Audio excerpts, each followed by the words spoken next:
하나님은 살아계십니다. 하나님은 주님을 경외하는 자를 이 시간 찾고 계십니다. 우리의 마음과 심령, 우리 예배를 통해 하나님을 온전히 경외하는 복된 주님의 날 되기를 예수님의 이름으로 축원합니다. 하나님을 경외하는 한 농부가 있었습니다. 그 농부는 가난했지만 하나님을 향한 그 믿음은, 그 경외의 마음은 흔들리지 않았습니다. 그러던 어느 날 그 농부의 전 재산이었던 소를 잃어버리게 되었어요. 농부는 슬펐지만 하나님을 원망하지 않았습니다. 하나님을 경외했기 때문입니다. 다음날 아침 그 소가 돌아왔습니다. 그냥 돌아온 게 아니라 암소 한 마리를 데리고 돌아왔습니다. 농부의 집은 너무나 기뻤습니다. 그의 하나밖에 없는 외동아들이 이 암소를 길들여 보고자 암소를 타고 들로, 논으로, 산으로 다니게 되었지요. 그러다 어느 날 그 암소에서 아들이 떨어지게 되었습니다. 아들은 다리를 크게 다치게 되었지요. 하지만 농부는 불평하지 않았습니다. 하나님을 경외했기 때문입니다. 그 다음날 그 나라에 큰 전쟁이 벌어졌습니다. 그 마을에도 모든 젊은 남자들은 다 전쟁터에 끌려가게 되었죠. 딱 한 명만 전쟁터에 가지 않았습니다. 바로 다쳤던 그 아들만이 전쟁을 피할 수 있게 되었습니다. 아버지는 아들을 데리고 병원에 데리고 갔습니다. 그리고 입원시켜 치료를 받았지요. 하지만 의사는 낙심이 가득한 말을 전합니다. 어쩌면 평생 다리를 불편하게 살지 모릅니다. 하지만 농부는 낙심하지 않습니다. 왜냐하면 농부는 하나님을 경외하는 사람이었기 때문입니다. 하나밖에 없는 아들은 사실 신앙을 갖고 있지 않았습니다. 아버지는 크리스천이었지만 아들은 세상에 나가 살았지요. 하지만 다리가 불편하자, 거동이 불편해지자 아들은 처음으로 하나님을 찾기 시작했습니다. 아버지를 따라 교회에 나가기 시작했습니다. 불편한 다리였지만 아버지는 정성껏 아들을 예배의 자리에 초대했고 그곳에서 아들은 하나님을 만나기 시작했습니다. 그 아들을 잘 돌봐주던 아주 참하고 착한 여인을 만나게 되었습니다. 아들은 절망의 인생을 살 것 같았지만 그것을 통해 경외하는 아버지를 본받아 하나님을 알게 되었고 예쁜 색시를 맞아 결혼하며 행복한 그리스도인 가정을 이루게 되었다고 합니다. 사랑하는 여러분, 우리는 하나님께서 우리에게 주시는 고통, 어려움의 이유를 다 알지 못합니다. 그러나 하나님께서는 저와 여러분이 하나님을 경외해야 하는 마음을 잃지 않기 원하십니다. 우리가 오늘 예배를 드리는 목적이 무엇입니까? 하나님을 경외하기 때문입니다. 우리가 삶의 중요한 목적 또한 마찬가지입니다. 하나님을 경외하기 때문에 그 하나님께 예배하고 하나님을 위해 사는 것, 그것이 저와 여러분을 향한 하나님의 뜻이며 지금의 고난보다, 지금의 어려움보다 더 큰 축복으로 주시기 위한 하나님의 놀라운 계획을 신뢰하는 여러분 되기를 축원합니다. 시편 34편 9절에 이렇게 말합니다. 너희 성도들아 여호와를 경외하라. 그를 경외하는 자에게는 부족함이 없으리로다. 우리의 상황, 우리의 환경에 압도되지 않고 언제나 여호와를 경외할 때 주님은 우리에게 가장 부유하고 부족함 없는 삶을 책임져 주실 줄 믿습니다. 잠언 9장 10절입니다. 여호와를 경외하는 것이 지혜의 근본이요 거룩한 자를 아는 것이 명철이니라. 아멘. 하나님을 경외하고 그 하나님을 깊이 아는 것은 이 세상 어떤 지혜와 지식과 어떤 성공과 높은 자리보다 가장 우리를 부유하고 윤택하게 해줄 참 지혜가 될 줄 믿습니다. 오늘 오전에도 주님 앞에 예배하기 위해 모인 여러분, 우리 마음에 하나님을 경외하는 바른 믿음을 갖는 우리가 되기를 소망합니다. 우리 앞에 계신 분, 뒤에 계신 분, 양옆에 계신 분들에게 사랑과 은혜의 눈빛으로 이렇게 인사할까요? 하나님을 경외합시다. 인사합니다.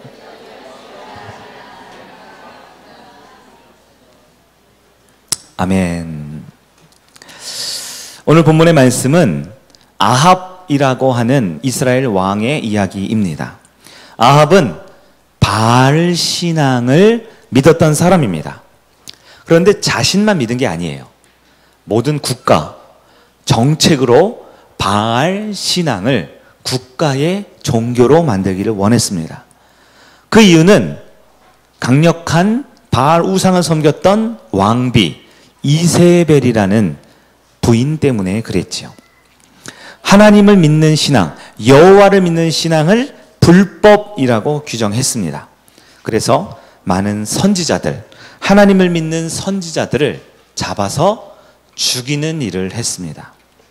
마치 이 북한 공산 정권처럼 기독교를 불법으로 하고 예수 믿는 사람들을 감옥에 가두고 예수를 전하는 사람을 죽이는, 사형시키는 법이 그 나라 이스라엘에 전해졌던 것이지요. 그때 오늘 본문에 따르면 왕의 최측근이었던 오바댜라는 사람이 있습니다. 오바댜. 이 오바댜라는 사람은 왕명에도 불구하고 무려 100명이나 선지자들을 숨겨주었다라는 것이 오늘 본문에서 주신 이 3절과 4절 말씀이었습니다. 여러분, 오바댜의 행동을 한번 잠시 주목해 보기를 원합니다. 오바댜. 그는 직업이 왕국 맡은 자였습니다. 왕국 맡은 자. 왕에 가장 가까운 사람이었죠. 왕의 크고 작은 모든 일을 관장하는 사람이었습니다. 왕의 신변을 책임져야 하고 누구보다 국법 그리고 이 국가 정책의 모범이 되어야 하는 사람이었습니다. 그런데 오바댜는 그 나라의 법으로 불법으로 규정된 선지자를 무려 100명이나 숨겨주게 되었다라는 것이죠. 여러분, 고대 철학자 유명한 4대 성인 중에 한 명 중에 소크라테스라는 사람이 있죠. 그 사람이 했던 유명한 말이 있습니다. 어떤 말이 있습니까? 네, 너 자신을 알라도 있죠. 근데 법에 관련된 말이 있죠. 뭐예요? 악법도 법이다. 이런 말을 하면서 자신에게 억울한 누명으로 쓰여진 그 법을 지켜서 사형을 당하게 됐다. 뭐 이런 얘기가 있잖아요. 여러분, 악법도 법이다라고 하면 그 당시 여호와를 믿는 것은 불법, 바알을 믿는 것은 합법. 그러면 그 나라의 충신이며 왕을 보필해야 될 사람으로 불법을 저질러야 합니까? 합법하며 살아야겠습니까?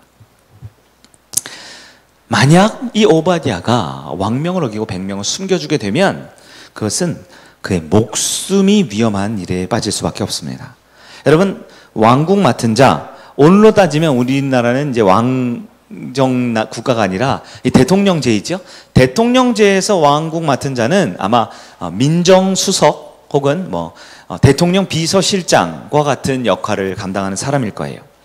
그는 매일매일 왕을 만나야 합니다. 그런데 그 왕 앞에서 왕이 내린 국법을 어겨야 하는 입장이다. 여러분, 들키게 되면 어떻게 될까요? 너는 내 부하니까 괜찮아. 아니죠. 이 국가의 질서를 위해서 왕의 명령은 가까운 사람일수록 잘 지켜야 하는 것입니다. 아마 오바댜는 그가 한 행동이 들키게 되면 바로 국가 반란죄로 사형을 당할 수밖에 없을 것입니다. 100명을 숨겨주는 일, 이것은 목을 내놓고 하는 일인 것이죠. 오바댜는 매일매일의 삶이 아마 두려움과 불안함 속에 살 수밖에 없습니다. 자신의 한 행동을 유지하기 위해서 어떻게 해야 될까요? 거짓말을 해야 될 때도 있습니다. 얼굴에 철판을 깔아야 될 수도 있습니다. 그러면 발 뻗고 잠을 자기가 쉽지 않지요. 만약에 걸리면 나만 죽는 게 아니에요. 고대 근동에는 우리 조선시대에도 그랬죠. 한 사람이 잘못하면 누구까지 피해를 당합니까? 모든 가족, 일가 친척까지 사형당할지도 모르는 두려움과 불안함 속에 살 수밖에 없습니다. 그가 이 마음에만 불안하고 내 목숨만 잃는 게 아니라 실제적인 어려움도 주어집니다. 바로 재정에 큰 손해를 갖게 되지요. 여러분, 수년 동안 성경에 따르면 3년 6개월입니다. 3년 6개월 동안 몇 명을 숨겨주었다고요? 100명을 숨겨줍니다. 여러분 생각해 보세요. 우리 성도들이 100명이 모여서 식사를 합니다. 아침을 먹고 점심을 먹고 저녁을 먹어요. 그 밥값이 얼마나 나오겠습니까? 근데 그렇게 100명을 무려 수년 동안 숨겨주면서 그들을 먹여주고 입혀주고 재워주어야 하는 것이지요. 여러분이 만약에 오바댜의 부인이었으면 어떤 잔소리를 했을 것 같으세요? 네? 우리 먹고 살기도 바빠요. 네? 우리 애들 학원비 내기도 바빠요. 그런데 이 생판 모르는 남을, 그것도 국가의 법으로 지정한 이 죄인들을 100명이나, 여러분, 물질의 실제적인 손해가 엄청났을 것입니다. 오바댜의 삶을 돌아볼까요? 그는 목숨이 위험합니다. 늘 두려웠습니다. 물질의 손해를 감수해야 합니다. 한 해가 가고 두 해가 가고 3년이 지나갑니다. 어쩌면 매일매일 자신의 이중적인 삶, 속으로는 하나님을 믿지만 겉으로는 괜찮은 척, 아무렇지 않은 척 살아가는 그의 모습, 지치지 않을까요? 회의감이 들지 않을까요? 하나님 앞에 기도할 때마다, 하나님, 이거 정말 내가 계속 해야 합니까? 이거 할 사람 나밖에 없습니까? 남들처럼 좀 타협하며 살면 되지 않을까요? 가치관이 혼란되지 않을까요? 여러분, 아무도 알아주지 않습니다. 자신의 실제적인 손해를 보아야 합니다. 여러분, 할 수 있겠습니까? 하나님을 경외하는 법을 모르면, 하나님을 경외하는 것이 무엇인지 깨닫지 못하면 우리는 늘 이 세상의 가치관 속에 흔들거리고 늘 세상의 가치관 가운데 부딪히며 싸움이 내면에 매일매일 일어나게 될 수밖에 없는 것입니다. 우리의 일상의 삶을 한번 얘기해 보겠습니다. 우리의 삶은 이 오바댜의 겪었던 갈등과 전혀 다른가? 아니요. 시대는 다르고 이 국가적 상황은 다르지만 어쩌면 너무나 동일한 모습이 우리 가운데도 나타날 때가 있습니다. 하나님의 말씀을 하시는 것과 우리가 말씀을 통해 깨달은 것과 우리의 일상의 삶의 선택은 매일매일 갈등과 싸움이 일어납니다. 대립되고 마찰되는 게 있어요. 여러분, 직장 생활을 한번 볼까요? 직장에 다 예수 믿고 다 훌륭한 인격이 아니잖아요. 많은 직장이 주일날 단합대회를 한다고 합니다. 여러분, 어떻게 하겠습니까? 많은 직장이 회식 자리가 있습니다. 그런데 밥만 먹고 격려하는 게 아니에요. 술을 마시고 그 자리에 온갖 음란하고 세상적인 활동을 부추깁니다. 뿐만 아니라 직장 안에서도 이 돈을 더 많이 벌고 직장이 성공하기 위해 불법적인 행위를 은근히 강요할 때가 있습니다. 하나님의 법으로 금지한 여러 가지 신앙 양심에 저촉되는 이 부정한 행동을 해야 하거나 묵인해야 될 때도 찾아올 때가 있다라는 것이죠. 거절하면 어떨까요? 거부하면 어떻습니까? 많은 성도들이 거절하고 거부할 용기도 내지 못합니다. 눈에 보이지 않는 하나님은 멀리 계시지만 눈에 보이는 직장 상사는 당장 내일 월요일부터 우리의 이 목줄을, 우리의 생업을 쥐고 있기에 그들 앞에 우리는 감히 대적할 생각조차 못할 때도 있지요.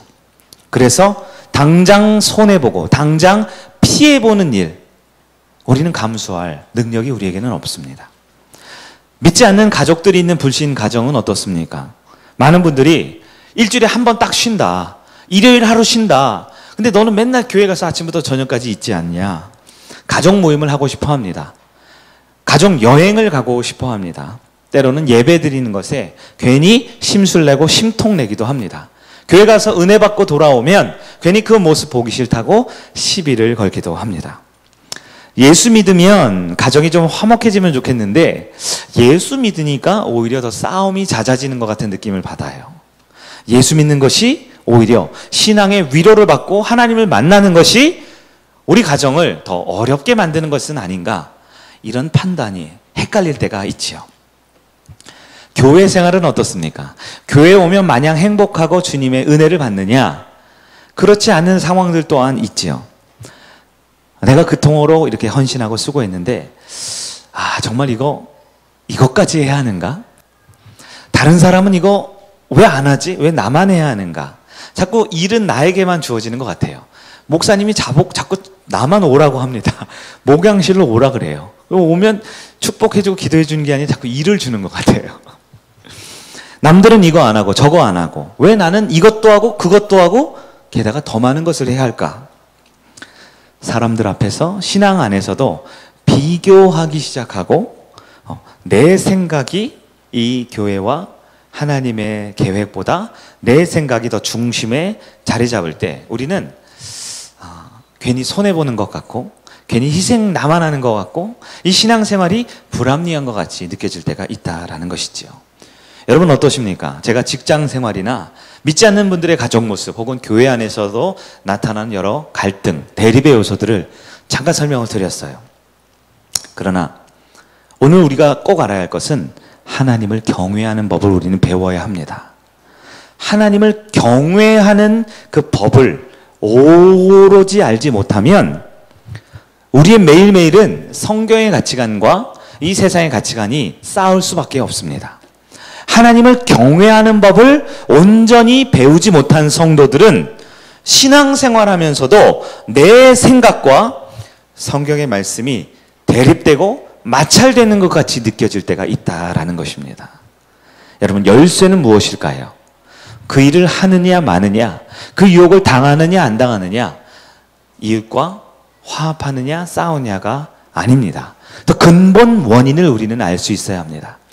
오늘 성경에 오바댜라고 하는 사람에게 하나님께서는 무엇보다 하나님을 경외하는 법을 알려주셨습니다. 하나님을 경외할 수 있는 삶을 살게 해주셨습니다. 그럴 때 오바댜는 오늘 성경에 따르면 세상의 법이 있지만 왕의 국법이 있지만 이 법을 어기면 물질의 손해, 가정의 손해, 내 인생에 큰 피해를 당할 것 같지만 그 무엇보다 하나님의 법이, 하나님의 말씀이 가장 크고 위대하며 완전한 법임을 알게 해주셨습니다. 그것이 바로 하나님을 경외하는 삶이었습니다. 오늘 본문 3절 말씀을 다시 한번 읽어볼까요? 열왕기상 18장 3절입니다. 시작. 아합이 왕국 맡은 자 오바댜를 불렀으니 이 오바댜는 여호와를 지극히 경외하는 자라. 아멘. 성경은 우리에게 알려줍니다. 오바댜의 출신, 그의 지식, 그의 가정의 형편, 그의 물질의 부유함이 어떠한지는 하나도 알려주지 않습니다. 하나님은 오직 그에게 여호와를 지극히 경외하는 자가 되게 해주셨습니다. 인간의 본성은 어떠합니까? 인간의 본성은 손해볼 것 같으면 뒷걸음질하게 되어 있습니다. 나에게 불리할 것 같으면 마음이 다쳐버리게 되어 있습니다. 뭔가 열심히 하다가도 어느 정도 하다가도 어느 순간 이것이 나에게 손해인가? 이것이 나에게 피해를 주지 않는가? 이것은 나에게 참 고통과 어려움의 환경이 아닌가? 순간적으로 들어오면 본능적으로 내 생각을 중심에 딱 두게 됩니다. 여기까지는 할 수 있지만 이제부터는 할 수 없어. 왜 이런 생각을 합니까? 어떻게 보면 인간의 눈으로는 이미 많은 헌신과 많은 노력을 했어요. 그러나 여호와를 경외하는 법을 배운 성도는 어떤 세상의 가치와 어떤 가르침보다 하나님을 가장 중심에 둘 수 있는 성도가 된다라는 것입니다. 하나님께서는 오바댜에게 여호와를 지극히 경외하는 사람이 되게 해주셨습니다. 그래서 100명의 선지자를 숨기도록 만들어 주셨던 것이지요. 하나님은 오바댜를 어떻게 경외하는 법을 어떻게 숨길 수 있도록 해주셨을까요? 첫 번째로 하나님의 일하는 방법은 오바댜에게 하나님을 더 두려운 존재가 되게 해주셨습니다. 하나님을 더 두려워하는 마음을 주셨습니다. 여러분, 유유상종이라는 말 들어보셨나요? 유유상종. 우리 다음 세대 친구들 들어봤어요? 유유상종. 네. 사람은 비슷한 사람들끼리 어울린다는 뜻이죠. 한 나라의 왕이 타락하면 신하들도 다 타락하게 되어 있습니다. 한 나라의 왕이 돈을 좋아하면 신하들도 다 돈을 밝히게 되어 있습니다. 한 나라의 왕이 하나님을 거부하고 우상을 숭배하면 자연스레 모든 신하, 국내 대신들은 우상을 숭배할 수밖에 없지요. 그러나 하나님은 같은 자리에 있는 오바댜지만, 왕의 옆에 앉아있는 오바댜지만 같은 자리지만 그의 속은, 그의 영혼은 전혀 다른 사람이 되게 만들어 주셨습니다. 어떻게 해요? 몸은 왕에 가까이 있지만 그의 마음은 눈에 보이는 왕을 두려워하는 마음보다 하나님을 더 두려워하는 마음을 허락해 주셨기 때문입니다. 눈에 보이는 아합이 아니라 눈에 보이지 않는 하나님을 더 두려워하게 하는 마음을 주셨다라는 것이지요. 하나님은 오바댜를 어떻게 숨길 수 있도록 하셨을까요? 두 번째로 오바댜에게 기도하게 만들어 주셨습니다. 아합 왕은 여호와를 믿으면 불법이라고 규정 지었습니다. 그럼에도 불구하고 오바댜는 그들을 숨겨주었습니다. 그러면서 왕이 더 이상 선지자들을 죽이지 못하도록, 다른 말로 바꾸면 왕이 더 이상 자신의 리더가 더 이상 죄를 짓지 못하도록 기도하는 삶을 살았다라는 것입니다. 오바댜는 매일매일 왕을 위해 기도합니다. 하나님, 우리의 왕, 우리의 임금, 우리의 리더가 더 이상 하나님을 배신하지 않도록, 하나님 앞에 죄를 짓지 않도록 도와주세요.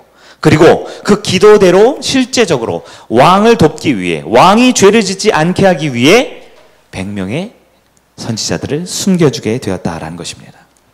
오바댜는 악한 왕이었지만 악을 대적하지 않습니다. 오히려 선으로 악을 이기는 기도하는 삶을 살았다라는 것이죠. 하나님은 오바댜에게 어떻게 숨기게 하셨을까요? 마지막 세 번째로 가장 중요하지요. 오바댜에게 손해를 감수할 수 있는 믿음을 주셨습니다. 서두에도 말씀드렸지만 이 100명의 신하를 숨겼을 때 발각되면 다 죽습니다. 모든 것을 잃어요. 그의 높은 정치 권력도 잃습니다. 그의 모든 인생이 추락하죠. 재물뿐만 아니라 가족 또한 피해를 당할 수도 있습니다. 그러나 사람 때문이 아니고, 양심 때문이 아니고, 윤리와 도덕 때문이 아니고 하나님 때문에 오바댜에게 선지자를 숨겨주게 만드셨습니다. 마음만 있었던 게 아니에요. 저 선지자들 불쌍하다, 도와주고 싶다, 마음만 있는 게 아닙니다. 실제로 100명을 두 그룹으로 나눠서 숨겨줍니다. 여러분, 100명을 숨겨준다고 생각해 보세요. 혼자서 할 수 있을까요? 오바댜 혼자 집 짓고 밥 짓고 옷을 만들어서 배달해주고 그들을 재워주고 입혀주고 할 수 있을까요? 아니요. 가족들이 도움이 아니면 할 수 없습니다. 많은 동료들이 도움이 아니면 할 수 없습니다. 많은 부하, 누구죠? 많은 하인들, 종들을 도와주지 않으면 100명을 숨길 수 없습니다. 무슨 뜻일까요? 오바댜는 많은 사람들을 설득해야 합니다. 많은 사람들이 자신과 같은 여호와 하나님을 경외할 수 있도록 만들어야 합니다. 이 일에는 많은 손해가 따라올 수밖에 없습니다. 물질의 손해가 따라올 수밖에 없습니다. 그 땅에 우리 지난주에도 살펴보았죠? 가뭄이 들었습니다. 극심한 기근이 있었습니다. 쉽게 말해 나 먹고 살 것도 없어요. 그런데 100명이라는 사람을, 아무 일도 하지 않고 숨겨져 있는 그 사람을 먹이려면 분명 자신의 집에 있는 물자를 아껴야 합니다. 극심한 기간 속 내가 먹어야 할 것을 참아야 합니다. 내 배를 굶어야 할지 모릅니다. 그러면서까지 손해를 감수하면서 그들에게 물과 떡을 가져다 주었다, 4절에는 말합니다. 여러분, 하나님을 경외하는 오바댜, 하나님을 경외하는 마음을 갖는 오바댜 어떻게 합니까? 큰 손해를 감수하며 하나님의 뜻을 따르게 되는 것이지요. 하나님을 경외하는 것이 무엇입니까? 하나님을 경외하는 것은 마음만으로 하는 것이 아닙니다. 주일 예배 시간에 경건한 태도가 하나님을 경외하는 것이 아닙니다. 하나님은 저와 여러분을, 하나님을 진정 경외하는 자가 되기를 원하십니다.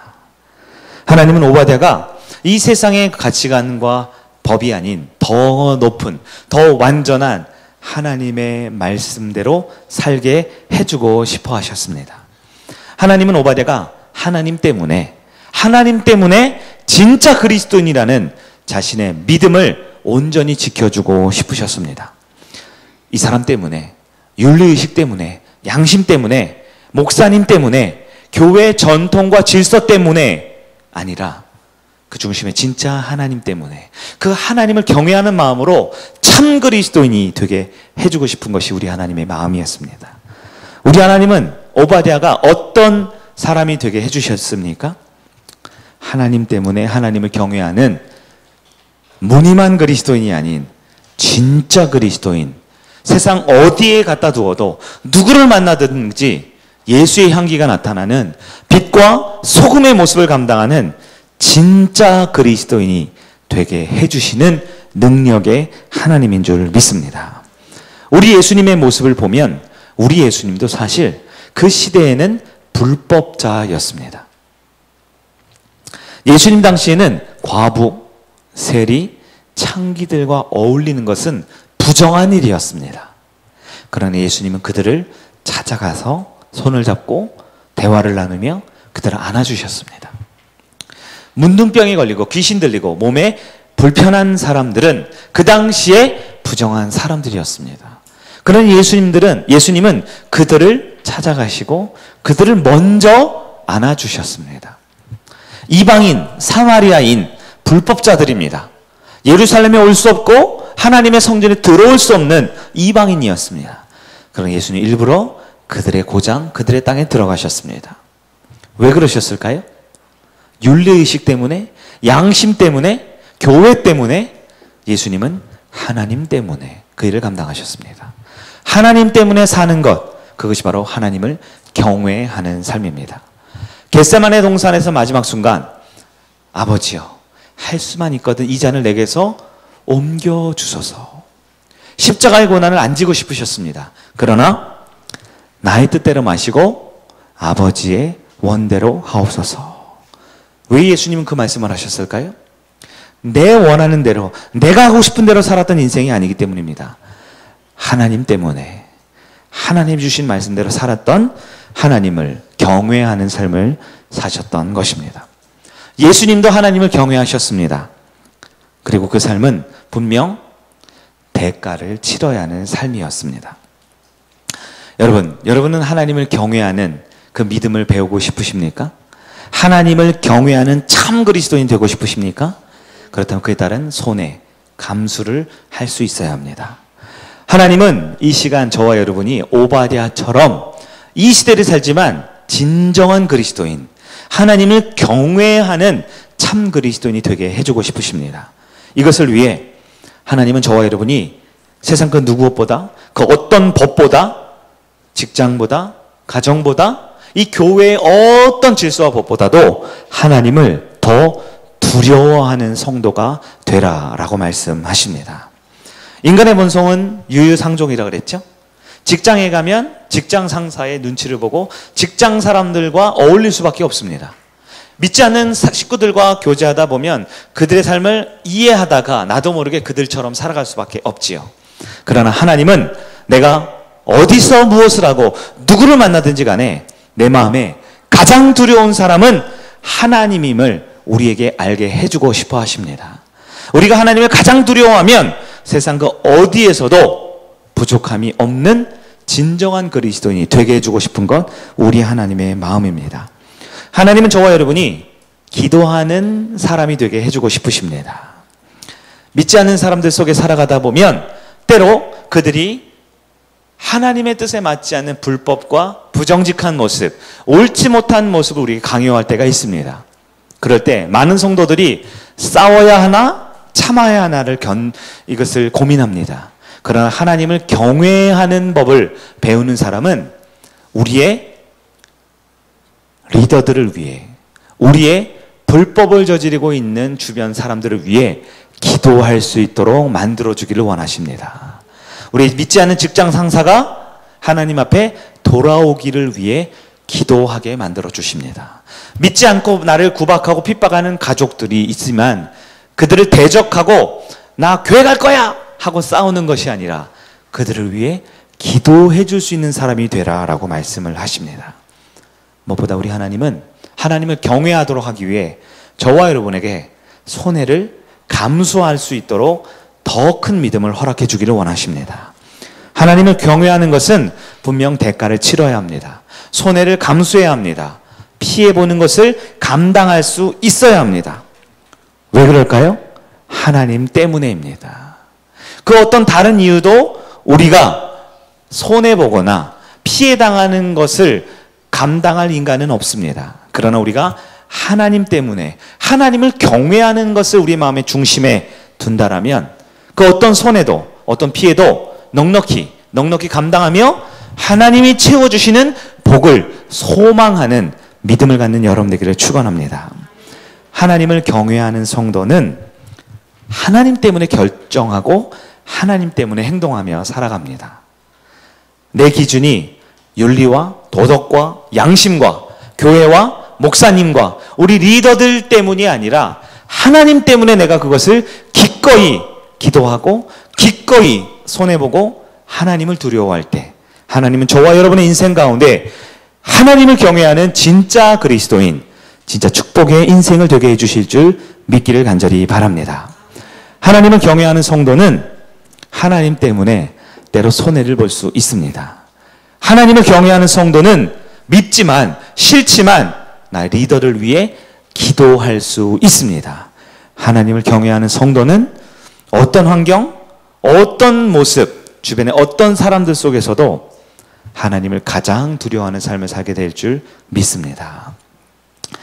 이 세상의 법보다 하나님의 법을 더 우선시했던 오바댜, 하나님은 그에게 잊지 않고 놀라운 축복으로 그를 책임져 주셨습니다. 먼저 그에게 물질을 채워주셨습니다.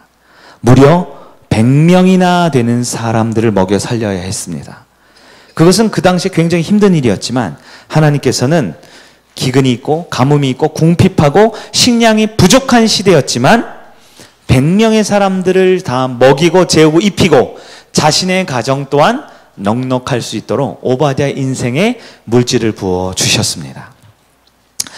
그의 아내와 그의 자녀들, 아마 오바댜가 처음 이 사역을 할 때 아내가 잔소리를 했을 것 같아요. 자녀들이 두려워했을 것 같아요. 그러나 그 모든 가족이 한마음이 될 수 있도록 만들어 주셨습니다. 아내가 다른 생각할 겨를이 없습니다. 자녀들이 세상에 빠질 여유가 없습니다. 하나님이 주신 그 손해, 그 두려운 마음, 그 피해를 온 가족이 감수할 때 그 가족은 모일 때마다 기도하는 가정이 되었습니다. 모일 때마다 하나님 앞에 예배하는 가정이 되었습니다. 크고 작은 모든 일이 있을 때마다 하나님 안에 완전한 한 가족이 되는 축복을 누리게 되는 그 가정이 되었음을 기억하길 바랍니다.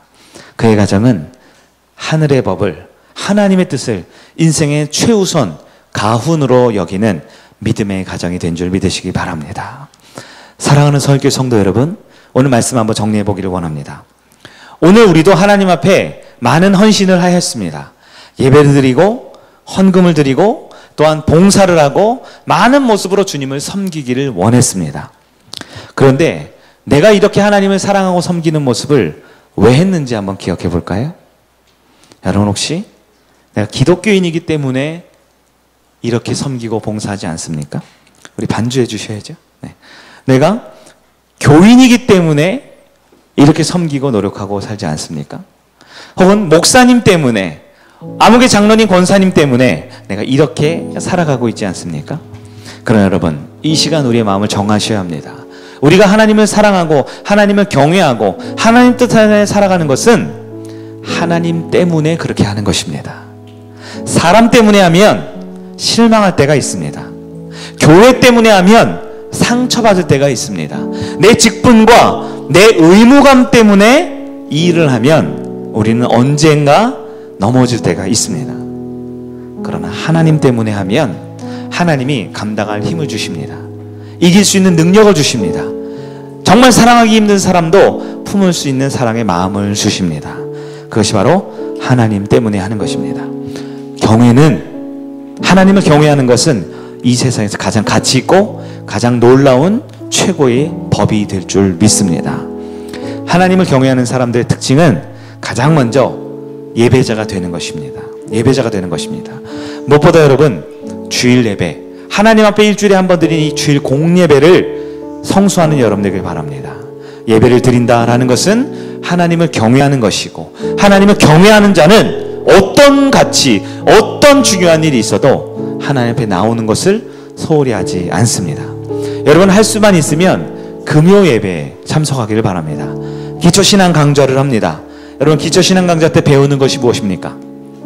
네, 다 아는 것 같지만 사실 자세히 보면 우리가 모르는 것들, 그런 것들을 우리가 함께 나눕니다. 하나님을 배우고 그리스도인으로서 하나님을 경외하는 법을 배우는 시간입니다. 사랑하는 선일교회 모든 성도 여러분, 우리가 이렇게 하나님을 경외하면 하나님은 여러분의 가정에 오바댜처럼 부족한 물질의 부분 채워주실 줄 믿습니다. 하나님은 내가 하나님 때문에 손해를 보지만 그 손해보는 것 갑절로 채워주시고 100명을 먹여도 남게 해주시는, 축복을 주시는 하나님인 줄 믿습니다.